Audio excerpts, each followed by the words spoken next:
आमचे आजोबा आणि बाबासाहेबांच्या चुलत्यांनी, आजोबांच्या भावांनी बाबासाहेबांबरोबर काम केलेलं आहे त्यांच्या चळवळीमध्ये. म्हणजे 1940 ते 41 2 सालामध्ये ज्या महार परिषदा झाल्या कर्जतला, कारण कर्जत हे गाव जे आहे हे तालुका लेवलचे गाव आहे.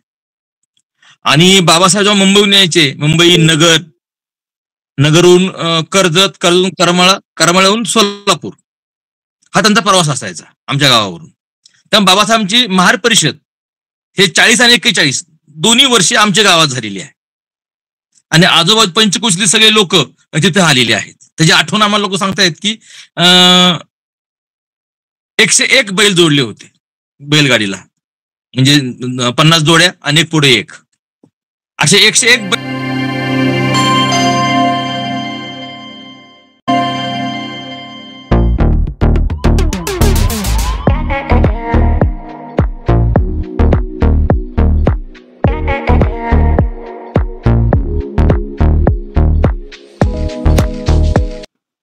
संविधान जागृती देशाची प्रगती या अंतर्गत होणाऱ्या विशेष ऑनलाईन व्याख्यानमालेत आज आपण पुष्प क्रमांक 1066 गुंफत आहोत.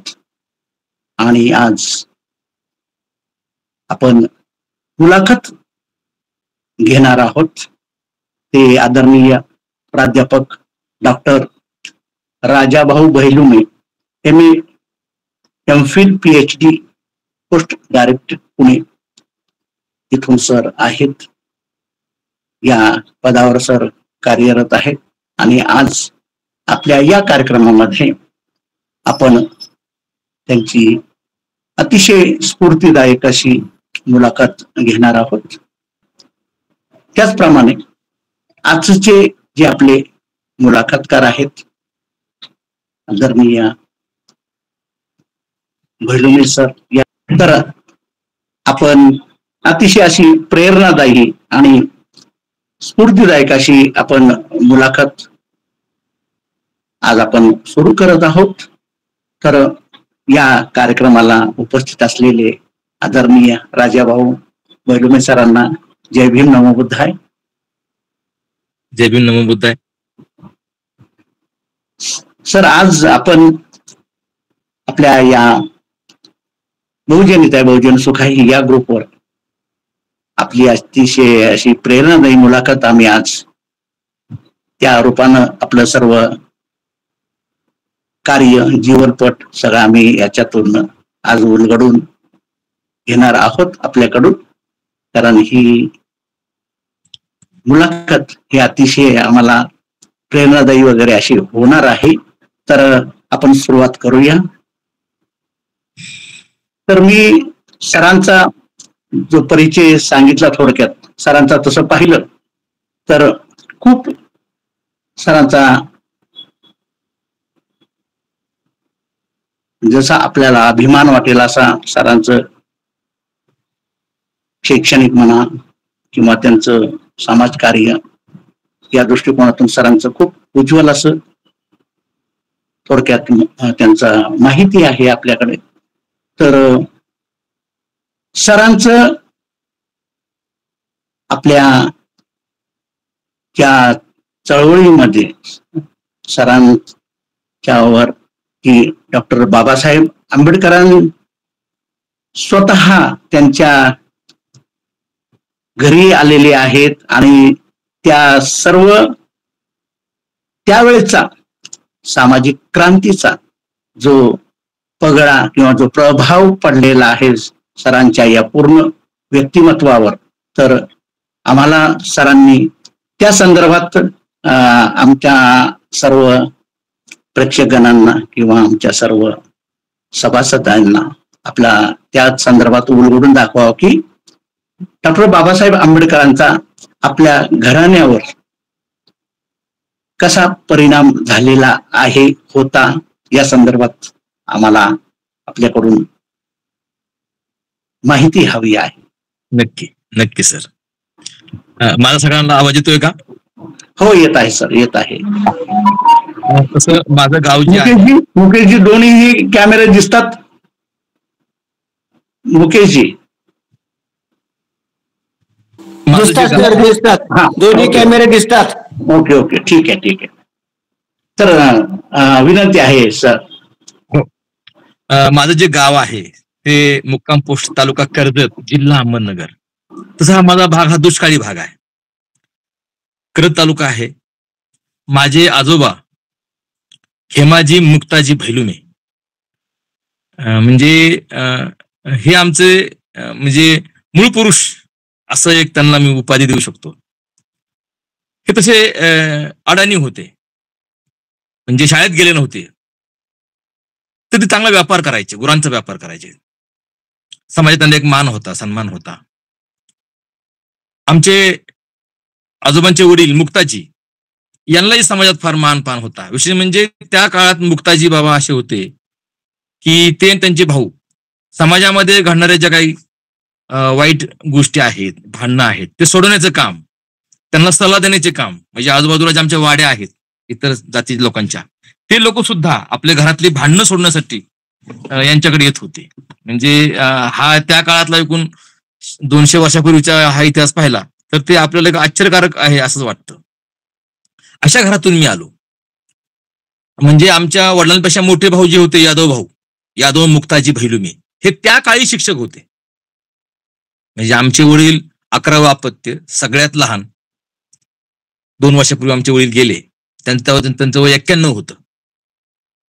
मी तुम्ही जर पाहिलं असेल तर त्या काळात सुद्धा शिक्षणाची परंपरा आमच्या घराण्यात होती. आमचे आजोबांचे बारके भाऊ, मोठे भाऊ 2 नंबरचे, ते शिक्षक होते. आमचे आजोबा आणि बाबासाहेबांच्या चुलत्यांनी, आजोबांच्या भावांनी बाबासाहेबांबरोबर काम केलेलं आहे त्यांच्या चळवळीमध्ये. म्हणजे 1940 ते 41 2 सालामध्ये ज्या महार परिषदा झाल्या कर्जतला, कारण कर्जत हे गाव जे आहे हे तालुका लेवलचे गाव आहे. आणि बाबासाहेब जेव्हा मुंबईहून यायचे, मुंबई, नगरहून कर्जत, करमाळ्याहून सोलापूर, हा त्यांचा प्रवास असायचा आमच्या गावावरून. त्यामुळे बाबासाहेबांची महार परिषद हे 40 आणि 41 दोन्ही वर्षे आमच्या गावात झालेली आहे. आणि आजोबा पंचकोशीतले सगळे लोक तिथे आलेले आहेत. त्याची आठवण आम्हाला लोक सांगतायत की 101 बैल जोडले होते बैलगाडीला, म्हणजे 50 जोड्या आणि एक पुढे एक, असे 101 बैल जोडून बाबासाहेबांची मिरवणूक गावातून काढली होती. म्हणजे ही गोष्ट मला फार मोठी वाटते. आणि त्या काळी खरं म्हणजे लोकांनी गाणी लिहून ठेवली नाहीत, बाबासाहेबांच्या अनुषंगाने गाणी लिहिली होती.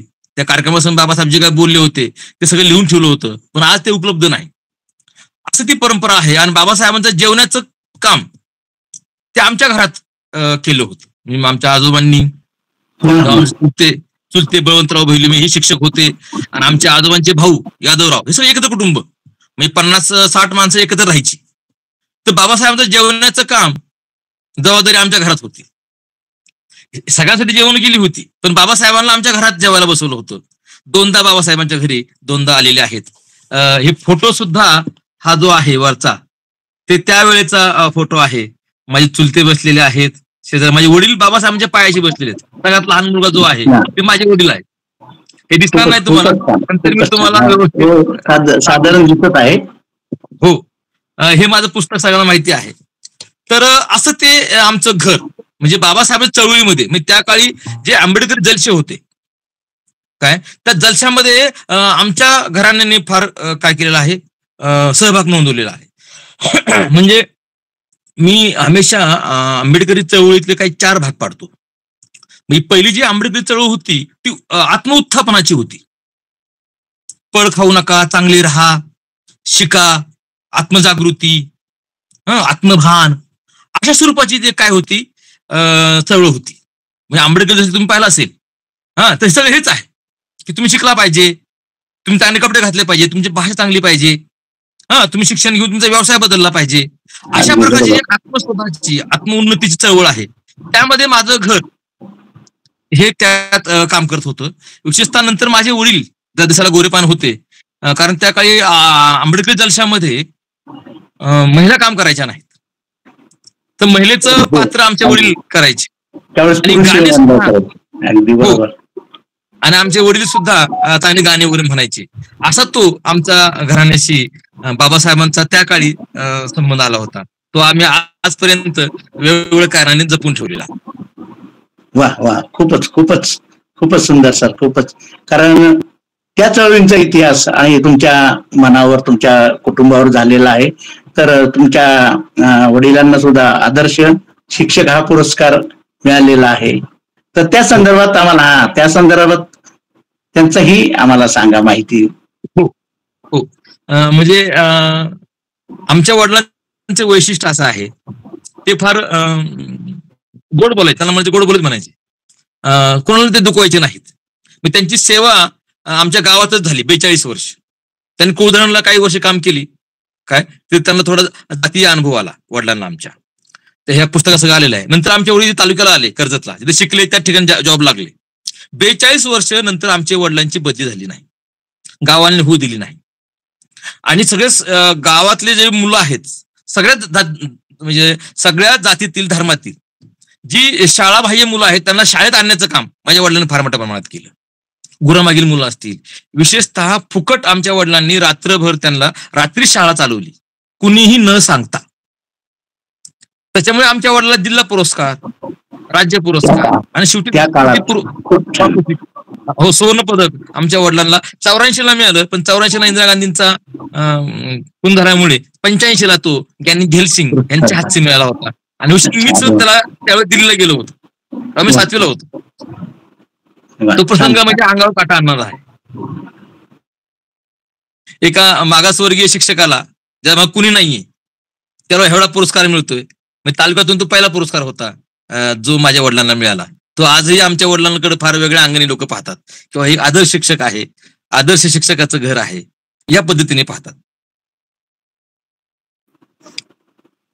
आणि सर, हा एक कौटुंबिकच प्रश्न आहे की साधारण तुमची शैक्षणिक आणि आर्थिक प्रगती मग कशी होत गेली? बरोबर आहे. आमच्या वडिलांना राष्ट्रीय पुरस्कार मिळाल्यामुळे मला असं वाटायचं की आपण सुद्धा शिक्षक व्हावं.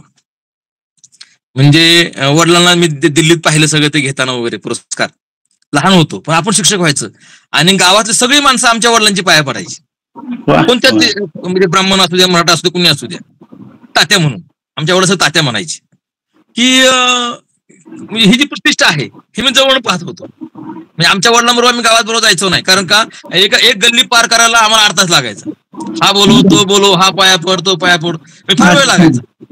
हा, त्याच्यामुळे आम्हाला असं वाटायचं की आपण वडिलांसारखं व्हावं काय. आणि आमच्या वडील तालुका मास्तर होते. त्यामुळे घरची परिस्थिती तशी माझ्या वेळेस चांगली होती. आम्ही सगळे 5 भावंड, 3 भाऊ, 2 बहिणी. पहिला चंद्रशेखर, दुसरा संजय, एक राणीताई जी मिसळानं दिलेली आहे, एक सुनीता जी गजर म्हणलं दिलेली आहे, आणि 5वा मी. तर आमच्या त्याची आर्थिक परिस्थिती चांगली होती. अशी एवढी आमच्या तिथे 3 वाडे बहिलीबाईंचे आमच्या घरातले, खालचा वाडा, मधला वाडा, आणि आता जो आमचा मेचा माझा जन्म जो झाला तो 3रा वाडा. त्या ठिकाणी म्हणजे तुम्हाला सांगण्यात मला आनंद वाटेल की त्या ठिकाणी पहिलं सिद्धार्थ वसतिगृह होतं आमच्या वाड्यामध्ये. बाबासाहेबांच्या सांगण्यावरून शिक्षणाची गंगा म्हणजे शाळा आपण काढू शकत नाही, पण वसतिगृह काढली पाहिजे मुलांसाठी. मागासवर्गीय वसतिगृह माझ्या वाड्यात सुरुवात झाली 10-12 वर्ष.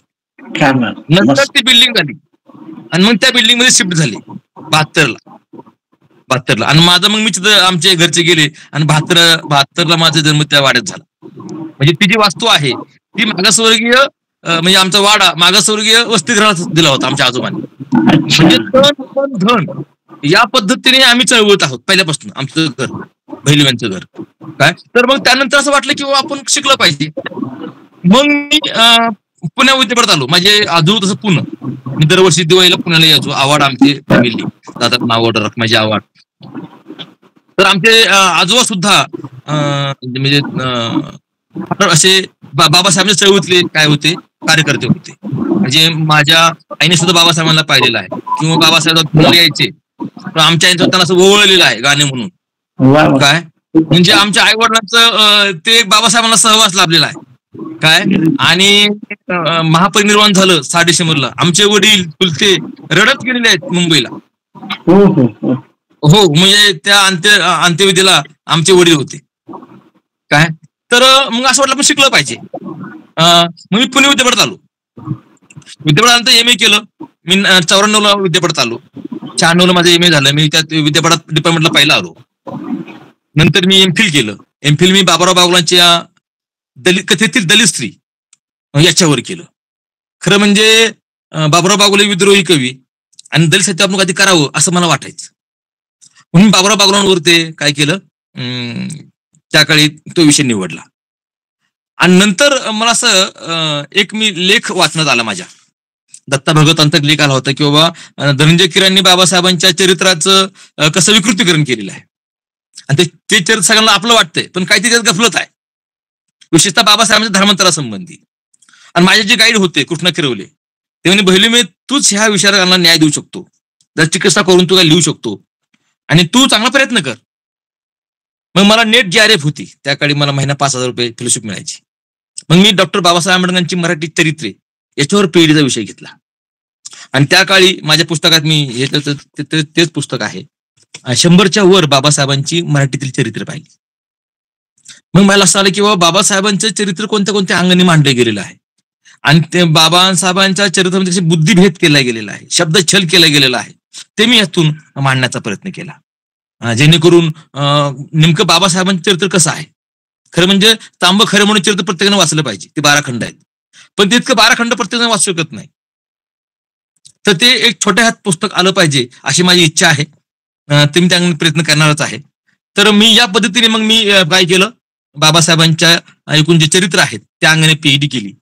नंतर असं वाटलं की आपण नुसते PhD करून थांबायचं नाही, बाबासाहेब शेवटपर्यंत शिकत राहिले. मग बाबासाहेबांनी DSc केली. मग आपण सुद्धा पोस्ट डॉक्टरेट जी PhDच्या वरची डिग्री आहे ते आपण केली पाहिजे. मी प्रेरणा बाबासाहेबच. मग मी दलित साहित्याचा वाङ्मय इतिहास एक अभ्यास.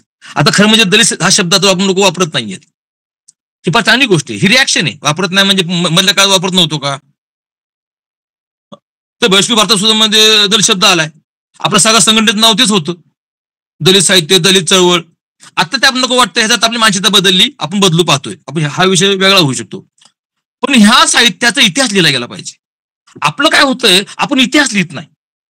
म्हणजे अजून 100 वर्षांनी काय इतिहास होत तुमचा तर नाही माहिती.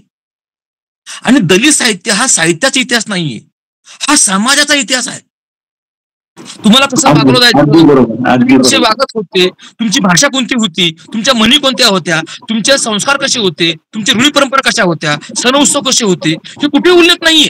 म्हणून हे दस्तऐवज आहे. म्हणजे पोट जाती कशा होत्या, आडनाव कशी होती, नावं कशी होती, हे फार सामाजिक दस्तऐवज आहे आणि जपून ठेवला पाहिजे. म्हणून मी त्याच्या अंगाने वाङ्मय इतिहासाच्या अनुषंगाने पोस्ट डॉक्टरेट केलं आणि पुढे मी त्याच्या बाबासाहेबांच्या विचारांच्या अनुषंगाने याचा एक इतिहास लिहिणार आहे. कारण का डॉक्टरेट आपण केलं, त्याचा विषय कुठला निवडला म्हणजे हाच सांगा साधारणतः. हाच मराठी दलित साहित्याचा वाङ्मय इतिहास एक अभ्यास. म्हणजे दलित साहित्य जे आहे त्याचा इतिहास कसा लिहिला पाहिजे. लोक काय म्हणतात की दलित साहित्य हा एक वाङ्मय प्रवाह आहे, त्याचा इतिहास लिहिता येत नाही. तर तो चळवळीचा इतिहास आहे, तो समाजाचा इतिहास आहे, तो समाजाच्या बदलाचा इतिहास आहे, तो बाबासाहेबांच्या चळवळीचा समाजावर झालेला काय रिॲक्शन आहे त्याचा इतिहास आहे. म्हणजे समाज कसा बदलत गेला हे कथा कादंबरीतून कळून येतो. हो, आताची आमचं आत्मकथन हे त्या अंगाने नाहीये जसं आलं होतं. आताच आमचं आत्मकथन वेगळं आहे. आता आम्ही आधुनिक झालो आहोत. म्हणजे सगळा बदलाचा वेध हे साहित्य घेत. बरोबर सर. प्रत्येकाने आतापर्यंत जे आत्मकथन केले त्या सर्व जे अन्याय अत्याचार झाला या संदर्भात कसं जीवन जगले या संदर्भात आहे. पण आपल्या मताप्रमाणे आता वेगळ्या कथा झाल्या पाहिजे, वेगळा इतिहास लिहिला पाहिजे. खूप छान. त्या संदर्भात ते जे लिहिलं गेलेलं आहे त्याचा इतिहास झाला पाहिजे. समीक्षा करणं वेगळं आणि इतिहास लिहिणं, साहित्याचा सुद्धा इतिहास लिहिला जातो. मराठीसाठी इतिहास लिहिलाय बघा, आता 5 खंड आलेत, पण त्यात दलित साहित्याला फार कमी जागा दिलेली आहे. तर मी स्वतः त्याच्यावर पोस्ट डॉक्टरेट केलेली आहे, माझा प्रबंध आहे त्या अंगाने. काय तर मी त्या अनुषंगाने दलित साहित्याचा इतिहास लिहिणार आहे 3 खंडामध्ये. बोला. वा वा वा, खूपच छान. कारण कसं आहे की आपण म्हणता ते अगदी बरोबर आहे की आतापर्यंत आपण दलित दलित हा शब्द घेऊन आपण चळवळी ते लिखाण करत होतो. तर आता त्याच्यात सुधारणा झालीच पाहिजे आणि आपण हे छानपैकी काम करत आहात. तर या संदर्भात सुद्धा आम्हाला अजून तुमचं काय काय त्या पुढील भागात म्हणजे आपण करणार आहात त्या संदर्भानुसार ठीक आहे त्या संदर्भात आम्हाला सांगावं. माझे तसे 2 पुढील मोठे प्रोजेक्ट आहेत. काय होतं, कामामुळे मी कामाला शिरूरला आहे. शिरूर ते माझं घर 75 किलोमीटर आहे. म्हणजे जाऊन रोज 150 किलोमीटर माझा प्रवास होतो. घरी माझ्या 2 मुली आहेत, पत्नी जॉबला आहे, त्यामुळे मला घरीकडे यावं लागतं. तर मला बाबासाहेबांचे चरित्र लिहायचं आहे, कारण मी सगळे चरित्र वाचलेली आहेत, आत्ताही वाचतो आहे, हिंदीमध्ये इंग्रजीमध्ये. मी हमेशा सांगतो की जगात सर्वात जास्त चरित्रे बाबासाहेबांची लिहिली गेलेली आहेत. 2 नंबरला नेपोलियन आहे, हे माहिती असलं पाहिजे. आणि बाबासाहेबांची चरित्र प्रत्येक भाषेत लिहिली गेलेली आहे. मराठीत जास्त आहेत वाद नाही, पण पंजाबी, हिंदी, गुजराती, तेलुगू, कन्नड आहेतच. आज मराठीमध्ये 125च्या पुढे बाबासाहेबांची चरित्रे आहेत. ही फार मोठी गोष्ट आहे. म्हणून पण बाबासाहेबांचे असं एक चरित्र असं आपण जर काढलं काय की ते सगळ्याच अंगाला स्पर्श करेल. म्हणजे माझ्या पुढे मृत्युंजय कादंबरी फार मला आवडते. ती काय आवडते, कर्ण हा बदनाम केला होता लोकांनी, शत्रू शत्रू शत्रू, पण त्या कादंबरीवर कर्ण हा किती भारी ग्रेट होता. तो दानशूर होता, शब्दाला जागणारा होता, ज्यांनी आपले उपकार केले त्याच्याशी तो एकनिष्ठ राहणारा माणूस कसा होता हे त्यांनी स्पष्ट केलेलं आहे. त्यामुळे कर्णाकडे बघण्याचा दृष्टिकोन मृत्युंजय बदलतो. बाबासाहेबांकडे सुद्धा इथल्या तथाकथित समाजाचा दृष्टिकोन चांगला नाही. आता काय बदलत चाललेला आहे, पण खाजगी त्यांच्या गप्पा पाहिले ना ते त्यांना बाबासाहेब आता एवढे अपील होत नाहीयेत. बाबासाहेब म्हणजे आमच्या धर्माला नावं ठेवणारी, आमच्या द्वेष पसरवणारी अशी एक कल्पना त्यांच्या डोक्यामध्ये आहे, किंवा विद्रोही, असं ते धर्माला असं विरोध करणारा माणूस अशी कल्पना आहे. बाबासाहेबांना एका जातीमध्ये बंदस्त करून ठेवलेला आहे आणि खरं पाहिलं तर जगाने मान्य केलेलं आहे, त्यांच्या बुद्धिमत्तेला जगांनी वंदन केलेलं आहे. तर आपल्याला त्या संदर्भात आता लिहायलाच पाहिजे. आणि हे मात्र आपलं खरं खूपच छान म्हणजे प्रतिपादन आहे. मी ते चरित्र बाबासाहेबांचं, बाबासाहेब सगळ्यांचे कसे होते या अंगाने लिहिणार आहे. आणि नंतर मी दलित साहित्याचा वाङ्मय इतिहास लिहिणार आहे. कारण का, तो इतिहास साहित्याचा नाहीये, तो समाजाचा इतिहास आहे, तो आपल्या राजकीय चळवळीचा इतिहास आहे, तो आपल्या धर्मकारणाचा इतिहास आहे, तो आपला सांस्कृतिक इतिहास आहे, तो आम्हीही लढलो, आमचे पूर्वज लढले ह्या सांगणारा इतिहास आहे. म्हणून तो इतिहास मला वेगळ्या पद्धतीने लिहायचा आहे. अशी 2 कामं मी माझ्या पुढील आयुष्यात, कारण मला हे आयुष्य पुरणार आहेत, कारण हे फार मोठं काम आहे. हे एका माणसाचं काम नाहीये खंड लिहिणं. मी माझे 2-3 मित्र घेऊन, तुमच्यासारखे काही सहकार्य घेऊन मी हे काम करणार आहे. माझं हे जे घर आहे तिथे मी ते माझं ऑफिस करून मी ते काम पूर्ण करणार आहे. असे माझे भविष्यातले काही प्लॅन आहेत. वा वा, खूपच सुंदर, खूप सुंदर सर, खूप सुंदर. आणि आपण सर युवकांच्यासाठी सुद्धा म्हणजे काय त्यांनी कसं करावं ते सुद्धा आपल्याला आता ह्या संदर्भात आपण या चळवळीचं जवळून अभ्यास केलाय, त्याचा आपला परिणाम झाला आणि आपण वेगळ्या पद्धतीने बाबासाहेब त्यांची चळवळ किंवा आपण मांडण्याचा प्रयत्न करणार आहात.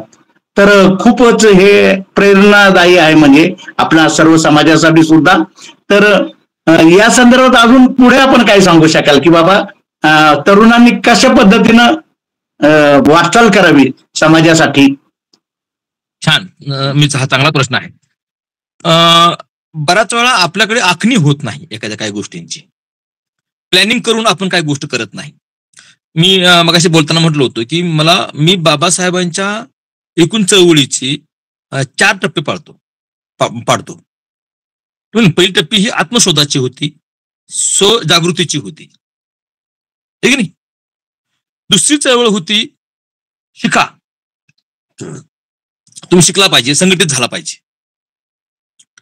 त्यानंतर जी चळवळ आली तर राजकीय चळवळ आली की आपले पक्ष असला पाहिजे, आपली भूमिका असली पाहिजे, आपण सतत झालो पाहिजे, आपण कवर मागायचं,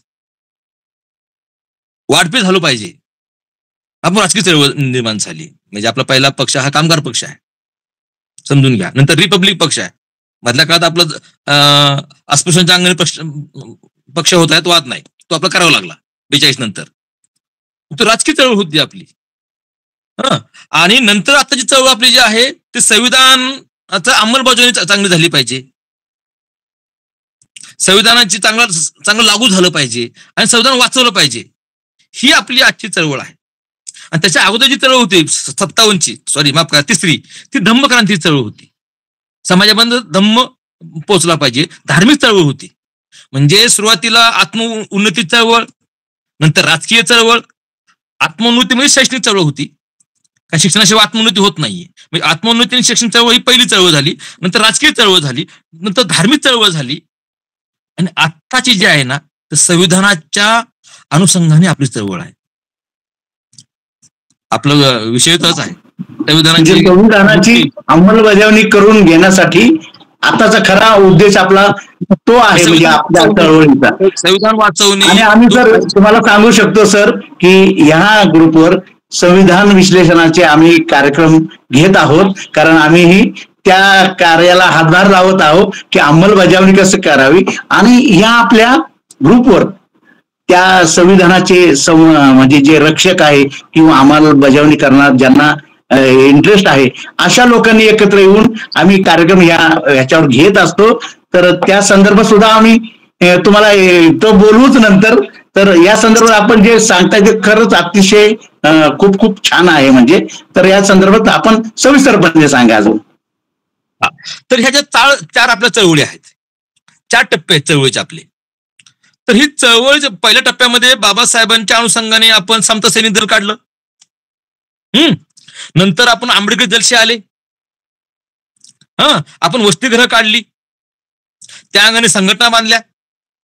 म्हणजे पहिली जी बाबासाहेबांनी केली चळवळ आपण फार यशस्वीपणे राबवली आणि त्याला चांगलं यश आलं. दुसरी राजकीय चळवळ मजूर पक्ष आपण काढला. त्याकडे आपले 18 आमदार होते, 9 खासदार म्हणजे एस एम जोशी, आत्रे हे आपले आमदार आहेत. म्हणजे आपण राजकीय चळवळ चांगली गाजवली बाबासाहेबांच्या नंतर. पण 42ला काय झालं की बाबासाहेब तुम्ही कोणा नेते आहात, कामगारांचे का अस्पृश्यांचे? बाबासाहेब म्हणले होते जेव्हा अस्पृश्यांचा प्रश्न येईल तेव्हा त्यांच्या बाजूने निर्णय देईल. तर बाबासाहेबांनी अस्पृश्यांचा पक्ष काढला. नंतर आपला राजकीय हार पत्करावी लागली, आपला एकही उमेदवार निवडून आला नाही, बाबासाहेब सुद्धा पडले. म्हणजे दुसरी जी चळवळ आहे ती आपली राजकीय चळवळ यशस्वी झाली नाही. पहिली चळवळ आत्मोद्धाराची ही झाली यशस्वी, दुसरी का झाली नाही? कारण का आम्ही इतरांच्या मतदानावर आधारित होतो. आम्ही त्यांना तुम्ही आमच्या आहात आम्ही तुमच्या आहोत हे पटवून देण्यात कमी पडलो. हे झालं. तिसरी धम्मक्रांती झाली, कारण त्यावेळेस बाबासाहेब आपल्याला निघून गेले होते, त्यांचं महापरिनिर्वाण झालं होतं. त्यामुळं धम्म चळवळ ही झालीच नाहीये. म्हणजे मोठे नेते होते, गायकवाड होते, बीसी कांबळे होते, रुपवते होते, हे राजकीयमध्ये गेले. भैयासाहेबांकडे धार्मिक चळवळ दिली गेली. त्यामुळे जास्त विश्लेषण करणार नाही आणि ती यशस्वी झाली नाही. म्हणजे बाबासाहेबांना जे अपेक्षित होतं खरं म्हणजे हा स्वतंत्र विषय आहे. धम्माकडे बाबासाहेब वेगळ्या पद्धत की सगळे अस्पृश्य एका धर्मात येतील आणि आपली ताकद वाढेल. तुम्ही बाबासाहेबांचं जर भाषण पाहिले असेल, म्हणजे 13 जून 1936ला संघ परिषदेमध्ये जे बाबासाहेब भाषण आहे, कृपया सगळ्यांनी वाचा. बाबासाहेब म्हणतात की धर्मांतरामागे म्हणजे माझी फार मोठी दृष्टिकोन आहे, वेगवेगळी कारण आहेत धर्मांतरामागे. एक कारण असं आहे की सगळे अस्पृश्य किमान एक धर्म म्हणून तर एकत्र येऊ आपण. हिंदू म्हणून विभागले गेलो, हा मातंग आहे, हा चर्मकार आहे, हा ढोर आहे, हा मार आहे. पण बौद्ध झाल्यावर आपण बुद्धिस्ट आहोत, तर आपली राजकीय ताकद वाढेल.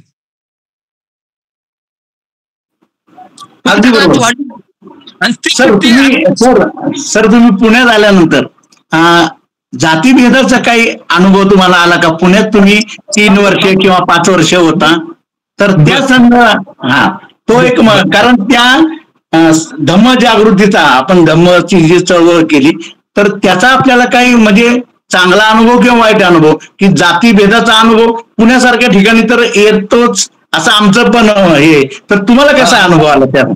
मला तसं डायरेक्ट जातीचा अनुभव आला नाही, पण मला एका शिक्षकांनी मला मार्क मुद्दाम कमी दिले.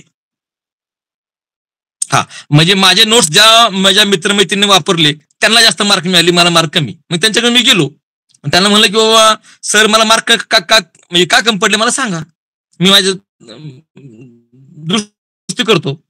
मी पाहिलं त्यांना तर माझ्यात मी चांगलं लिहिलं होतं आणि त्यांनी फार कमी लिहिलं होतं, तरी मला मार्क कमी होते. मग त्यांना म्हणले सर हे बरं नाहीये. ते म्हणले सर बाहेर व्हा. मला म्हणले बाहेर हो म्हणे. मग तो एक असा जातीचा अनुभव आला. बाकी माझे मित्र इतर कुठले असा जातीचा म्हणून अनुभव किंवा कमी लेखलं गेलं असं कधीच माझ्या आयुष्यात घडलं नाही. माझ्या गावात बी नाही, अप्रत्यक्षपणे काय मागं घडलं असं मला माहिती नाही, पण तोंडावर असं कधीच जातीचा अनुभव हा सोडला तर मला कधी आला नाही.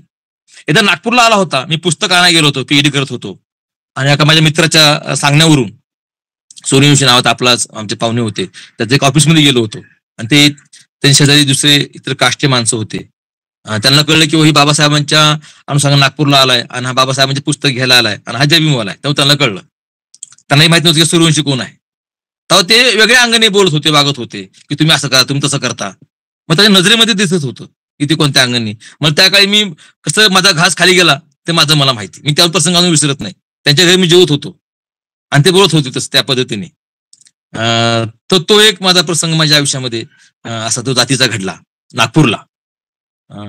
आणि कारण मी त्या काही नागपूरला गेलो होतो आणि नागपूरला आपण दीक्षा घ्यायची, तिथं नाही घ्यायची, काय माझी पिढी झाली होती आणि बाबासाहेबांचं सगळं वाचून असं बाळवून गेलो होतो काय की आपण कुणाच्या वंशज आहोत, आपण काय करायचं आहे. त्यामुळे मी सुद्धा 8 तास अभ्यास करत होतो.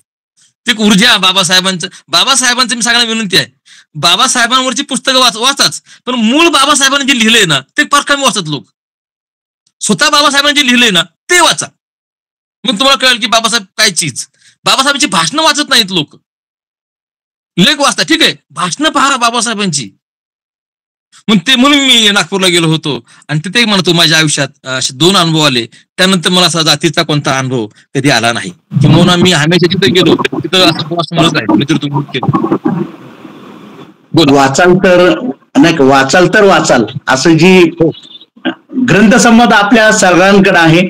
तर तुमच्या म्हणण्याप्रमाणे अगदी बरोबर आहे की आम्ही फक्त गोळा करून ठेवतो पुस्तकं, प्रत्येक ठिकाणी आम्ही जाऊन ग्रंथसंपदा खूप आणतो बाबासाहेबांच्या. प्रत्येकाच्या घरात जरी पाहिलं तरी बाबासाहेबांची भाषणखंड वगैरे भरपूर आहेत, पण खरं एका वेळेस असं वाटतं की त्याचं वाचन होतंय की नाही.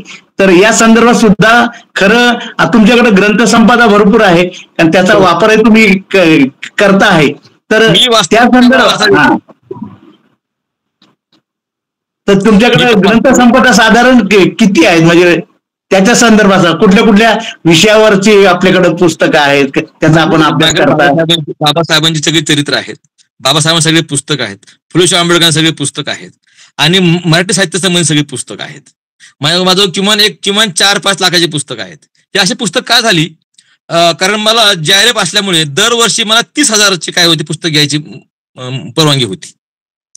मी ते बिल दिलं की मला पुस्तके मिळायची, पैसे मिळायचे. त्यामुळे ते 5 वर्ष 5 तरी 1.5 लाखाचीच पुस्तक मी घेतली होती. नंतर मला पोस्ट डॉकच्या वेळेस मला दर महिना म्हणजे वर्षाला 20,000 पुस्तकं मिळायची, ते मी 4 वर्ष.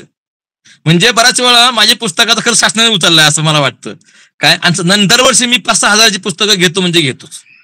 नवीन बाजारात काय आलेलं आहे, बाबासाहेबांच्या संबंधी काही उकल करत आहेत, राजकीय विश्लेषण कसं करत आहेत, याची मला जिज्ञासा आहे. मी एक अभ्यासक आहे काय, आणि मी एक अभ्यासक म्हणूनच वेगळ्या अंगाने सगळे पुस्तक घेतो. कुठे काय एखादं भाषण असले कोणाचं मी ऐकायला जातो, ते कोणत्या पक्षाचं आहे, कोणत्या संघटनेचं आहे, मला काय घेणं देणं नाही काय. तो जो व्यक्ती आहे ज्यांनी लिहिलेला आहे तो आता काय बोलतो आहे हे मला फार जिज्ञासा असते. म्हणजे वाचन आणि युट्यूबवर सुद्धा वेगवेगळ्या लोकांची भाषणं मी ऐकतो.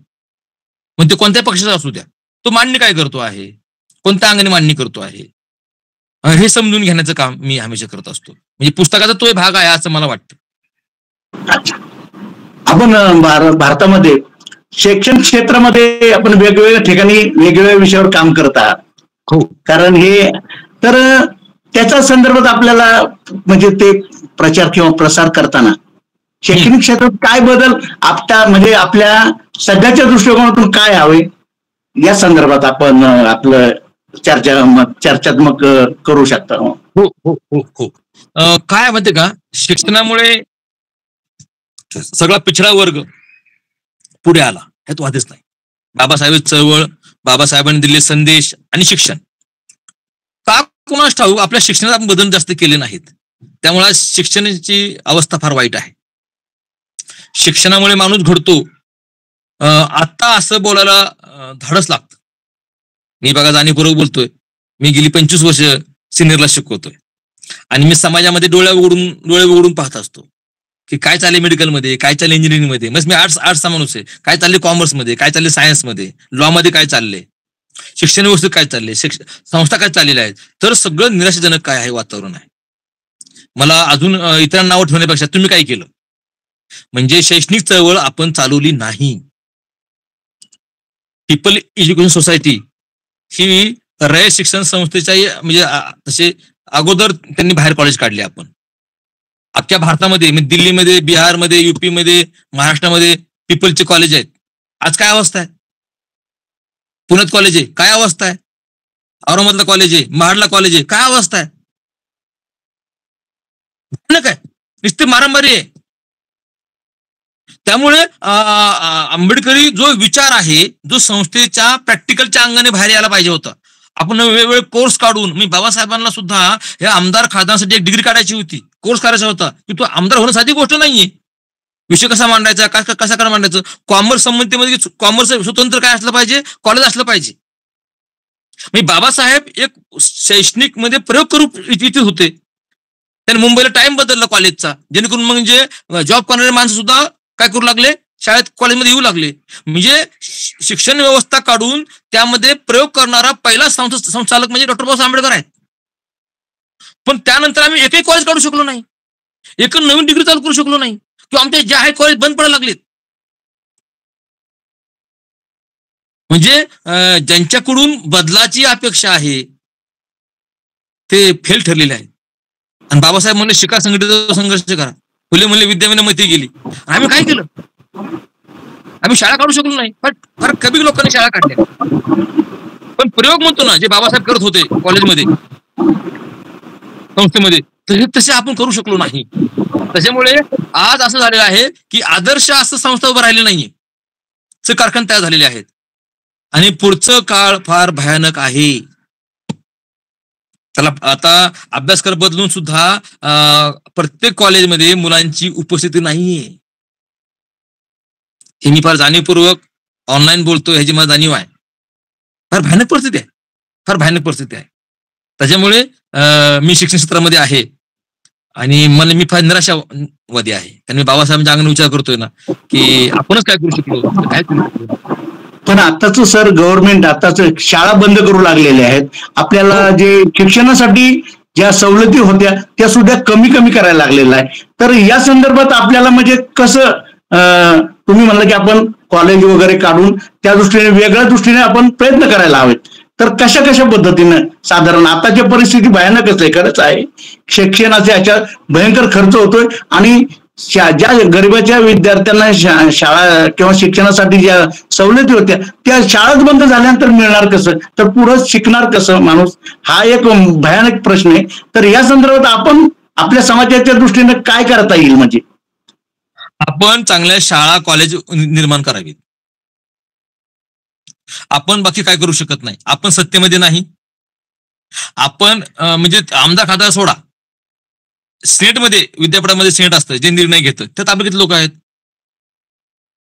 हर्ष गायकवाड एक आपले आहेत पुणे विद्यापीठाच्या, एकमेव माणूस आहे.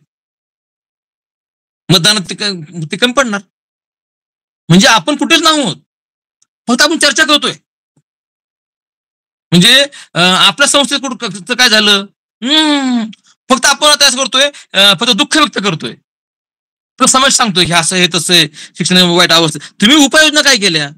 आपण बाबासाहेबांच्या चळवळीतले माणसं आहेत. बाबासाहेब चळवळ म्हणजे काय, पर्याय देणारी व्यवस्था आहे आपली चळवळ आहे. हे असं आहे का, आपण असं करू, हे असं आहे का, आपण असं केलं पाहिजे. आपण काय करतोय आता, फक्त आपण मागणार झालो, आम्हाला हे द्या, आम्हाला ते द्या. किती दिवस. मग तुमच्याकडे बुद्धिजीवी लोक आहेत, आता पैसा आहे तुमच्याकडे, तरी आपण असा प्रयत्न करत नाही. मी बोलतो, मी सुद्धा तसा एक प्रयत्न केला, पण मला ते यश आलं नाही संस्था काढण्यासाठी. 15 वर्षापूर्वी मी इंजिनिअरिंग कॉलेज काढण्यासाठी प्रयत्न केला होता. मी आमचे मित्र होते एक हर्षद नवले म्हणून, पण ते म्हणे 35 लाख रुपये तुमच्या अकाउंटवर पाहिजे. संपलं. लाख रुपये नाही 35 लाख कुठून आणणार? आम्ही जागा काढली होती. म्हणजे अशा अनेक गोष्टी त्या काळी आम्हाला नडल्या. आपण कॉलेज शाळा काढले पाहिजेत आणि वेगवेगळे पर्याय. आता बघा, संस्था आता काय करते आहे, स्वायत्त. तुम्ही तुमचा अभ्यासक्रम करा, तुम्ही शिकवा. ही संधी आपल्याला. प्रत्येक नाव ठेवून जमणार नाही तुम्हाला. संधी सोनं करणार तुम्ही तुमची संस्था काढा. जपान आहे, चायना आहे, त्यांच्याकडून काय ते घ्या तुम्ही. आता बघा, चायनामध्ये बॅटरी कशी बनवावी याचे 50 कोर्स आहेत, जे अमेरिका सुद्धा नाही आहेत. आपण त्यावर काय करू शकतो, एकत्र येऊन कॉलबेशिपमध्ये संस्था काढू शकतो. म्हणजे सर, आपण शैक्षणिक पद्धती म्हणजे आर्थिक दृष्टिकोनातून सुद्धा आपल्या ज्या काही शैक्षणिक संस्था असतील, आता खरं हे गव्हर्नमेंटचं काम आहे, खरं म्हणजे संविधानाच्या माध्यमातून खरं म्हणजे गव्हर्नमेंटची जबाबदारी, पण ती झटकतात आणि आपलं प्रतिनिधित्व त्याच्यात नाही आणि आपल्याकडे पैसा कमी आहे, तेव्हा आपण बऱ्याच बाजूनी अडकले गेलेलो आहोत. तेव्हा आपल्या मनाप्रमाणे बाबासाहेबांच्या विचारातून जसं शिक्षण हवंय तसं आपण आपल्या संस्थेद्वारे निर्माण करू शकत नाही आणि गव्हर्नमेंट करू शकत नाही. तर ही खूप शोकांतिका आहे खरं म्हणजे. तर या दृष्टिकोनातून आपल्याला विचार करावा लागेलच. तर त्या संदर्भात कसं साधारण आपल्या मते ते आम्हाला सांगावं. आपण आपली विद्यापीठ स्थापन करणे किंवा तर बाबासाहेबांची संस्था आहे ना, सगळ्यांना एकत्र आणून ही संस्था मोठी करणे, पीपलच्या अंगाने आपण हे करू शकतो. काय आता आपण बघा, तुम्ही संघटित होतोय, कशा होतोय, ऑनलाईन होतो, संघटित ऑनलाईन होतोय, ऑनलाईन संघर्ष करतोय, याला काय किंमत नाही हो. म्हणून की आपण साधन बाबासाहेबांनी प्रत्येक चळवळीला साधन निर्माण केली. आत्ताची चळवळ आहे धम्माची चळवळ, आम्ही काय केलं, कोणती साधनं काढली, कोणतीच नाही. शैक्षणिक चळवळ आम्ही काय केलं, ह्याच्या संस्था बंद पडल्या. म्हणजे धम्म चळवळ असेल, राजकीय चळवळ असेल, शैक्षणिक चळवळ असेल, यात आम्ही म्हणजे अक्षरशः काहीच काम केलं नाहीये. हे ठरलो आम्ही. नाव ठेवणं पाहिजे. आता आमचे लोक फार नाव ठेवत बसतात, हे असं हे तसं आहे, हे काँग्रेसने असं केलं, भाजपने असं करतं. मी बरंच हसतो, तुम्ही काय केलं, तुम्ही पर्याय दिला का? आणि जे लोक पर्याय इच्छित आहेत, आम्ही त्यांच्या मागे राहत नाहीये. म्हणजे आमचे अनेक बुद्धिजीवी आपल्या सगळ्या गटातटाला नावं देतात, ठेवतात आणि त्यांना काँग्रेस जवळचं वाटतं, त्यांना राष्ट्रवादी जवळचे वाटते. हे कसले बुद्धिजीवी, हे कसले बुद्धिजीवी? तुम्ही ह्याला एकत्र आणण्यासाठी काय प्रयत्न केलाय का? तर दबाव निर्माण केलाय का? म्हणजे खरंच आहे की आपला बुद्धिवादी वर्ग जो आहे की जो बाबासाहेबांच्या ह्या आरक्षण पद्धतीतून जो शिकलेला आहे, ज्याची आर्थिक शैक्षणिक प्रगती झाली, त्यांनीच खरं एकत्र येऊन या चळवळीत पडलं पाहिजे असं आपलं मत आहे. आणि अगदी बरोबर आहे ते, अगदी बरोबर आहे. तो कशाचा भाग घेत नाहीये. तुम्ही सांगा काय, हे जो आता मोठमोठे अधिकारी आहेत, हाय कुठं आपल्या गटातटावर किती प्राध्यापक आहेत? आम्ही सांगलीमध्ये 100 प्राध्यापक आहेत, पण एक विहारात येत नाही. गटात अजिबात नाही. गटात त्यांना घेतलं ना, दुसऱ्या मिनिटाला बाहेर पडतात आणि नावं ठेवत काय, तुम्ही असे, तुम्ही असं करता, तुम्ही तसं करता. तू काय करतो, तू काय केलं? नाव ठेवणं सोपं आहे. असं होत चाललंय. एक आता आपल्यामध्ये नावं ठेवणारी पिढी निर्माण झाली आहे आणि ती कुणाला ऐकायला तयार नाही. अगदी बरोबर आहे. अगदी धोके फार आहेत, पुढचे फार धोके फार आहेत आणि पहिला झटका ह्यांनाच बसणार आहे. तुम्ही थांबा जरा, ह्यांना झटका बसणार आहे पहिलाच. बोला. नाही, आत्ताच्या आपल्या मुलाखतीवरून आम्हाला म्हणजे समाजाची परिस्थिती तर म्हणजे डोळे उघडेल असं आपली आजची परिस्थिती आहे की आपण बऱ्याच आघाड्यावर म्हणजे फेल झालेलो आहे, हे आपल्या याच्यातून मुलाखतीतून समजलेलं आहे. आणि खरंच आहे ते. आज आम्ही सुद्धा, आता तुम्ही म्हणता ते बरोबर आहे की ऑनलाईन एकत्र येऊन फायदा नाही, कृतीची त्याला अशा चर्चा तर भरपूर आता आमच्या ग्रुपवर भरपूर चर्चा होतात. आम्हाला सुद्धा वैचारिक लोक सांगतात की आता हे चर्चा म्हणजे बंद करा आणि प्रत्यक्ष उतरा, अनुभव आणि प्रत्यक्ष लढा, तरच आपल्या समाजाची चळवळ म्हणजे पुढे जाईल किंवा अगदी बरोबर. चर्चा चालू ठेवायची पण प्रत्यक्ष काहीतरी करता आलं पाहिजे तुम्हाला. आणि प्रत्यक्ष करताना बरं का, प्रत्यक्ष करताना जी मोल्ड व्हायला पाहिजे फार त्यांना महत्वाचं आहे. मी म्हणजे 5 मिनिटं घेतो. जे मला रामराव वाटतं असं काय होतं की आपण मोल्ड होत नाही. म्हणजे जर तुम्हाला इतरांचे मतं हवे असतील सेनेटमध्ये निवडून येण्यासाठी, तुम्हाला आमदार होण्यासाठी, खासदार होण्यासाठी, तर तुम्हाला मोल्ड व्हावं लागेल. ते आपण मोल्ड होत नाही. मोल्ड होत नाही म्हणजे बुद्धांचा जो सिद्धांत आहे कार्यकारण भावाचा, प्रतिसम उत्पादन, प्रत्येक गोष्टी काहीतरी काय लागतं, कारण लागतं, है की नाही. तो तुमच्याकडे आलाय, तुमच्या पक्षात आलाय, मग त्याचा काही स्वार्थ असला पाहिजे. राईट. तुम्ही त्याला बरोबर घेताय, मग त्याचा तो तुमच्यावर येतोय, त्याचा स्वार्थ असला पाहिजे. तो एकदम मानवतेच्या अंग तुमच्याबरोबर येईल असं अजिबात नाही.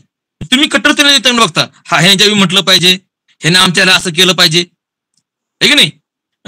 हे आपलं फार चुकतंय. काय म्हणजे आपला एखादा नेता असेल, तो एखाद्या मंदिरात गेला, आठवले साहेब गेले, प्रकाश आंबेडकर साहेब गेले, की आपलं लोक काय म्हणतात, बघा हे तिकडे गेले, मंदिरात गेले. मंदिरात गेले मग काय झालं, मोल्ड व्हा तुम्ही.